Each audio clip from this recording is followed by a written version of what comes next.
Salut les amis, aujourd'hui on va parler des étoiles, en particulier de Polaris, celle qui se trouve à côté de la Grande Ourse.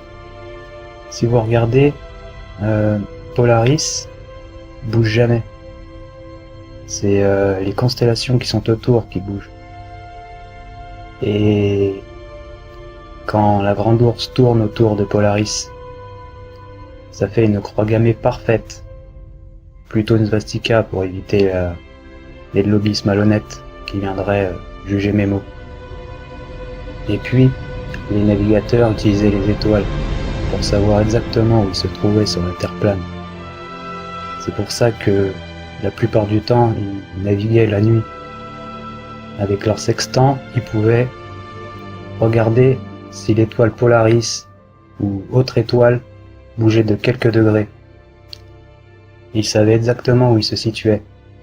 C'est pour ça, si les étoiles bougeaient, comme le système héliocentrique le dit, quand le Soleil tourne autour de la galaxie, qui entraîne la Terre avec elle, qui tourne elle-même autour du Soleil, on verrait plus les mêmes étoiles.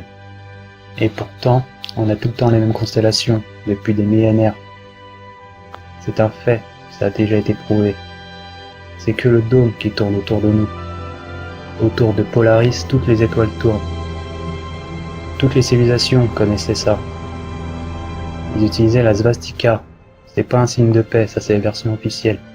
La svastika signifiait qu'il y avait un dôme. C'était observable par toutes les civilisations. Les Grecs de l'Antiquité, les Chinois, les Japonais, les Mayas, les Aztèques, tout le monde. C'était une chose observable. Tout comme ils pouvaient utiliser le même signe de paix. S'ils se connaissaient pas, à des époques différentes. Le système héliocentrique ne tient pas debout. C'est le plus gros mensonge qu'on a pu faire avaler à l'homme.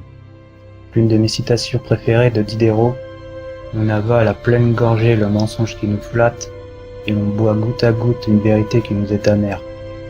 Méditez là-dessus. Et puis aussi, je voulais vous parler de la Lune. Si vous avez pu déjà observer la Lune la nuit, quand vous sortez la nuit, si vous avez de la chance, qu'il y a un nuage qui passe devant la Lune, vous verrez que seuls les nuages qui sont en dessous de la Lune sont éclairés. C'est une preuve parfaite que la Lune est proche, et pas à 384 000 km de la Terre. Et en plus de ça, le Soleil a 146 millions de kilomètres qui envoie sa lumière sur la Lune et que la Lune nous reflète la lumière du Soleil.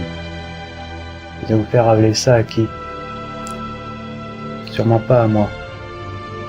Et la Lune, c'est pas un miroir pour que ça reflète jusqu'à la Terre avec un soleil qui reflète sur la Lune.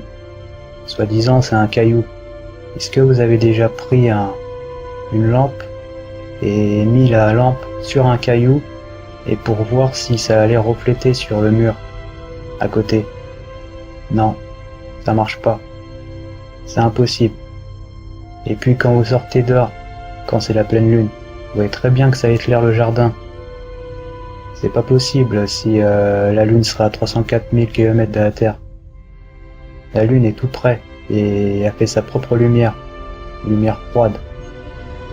La Lune c'est le négatif, le féminin, l'argenté. Le Soleil c'est le positif, le masculin, le doré, le jour, la Lune la nuit. C'est la Terre plane, c'est le yin et le yang. Les Chinois, ils avaient 4000 ans d'astronomie. Nous, on a quoi, nous? On n'a rien, comparé à eux. Alors, méditez sur tout ce que j'ai dit.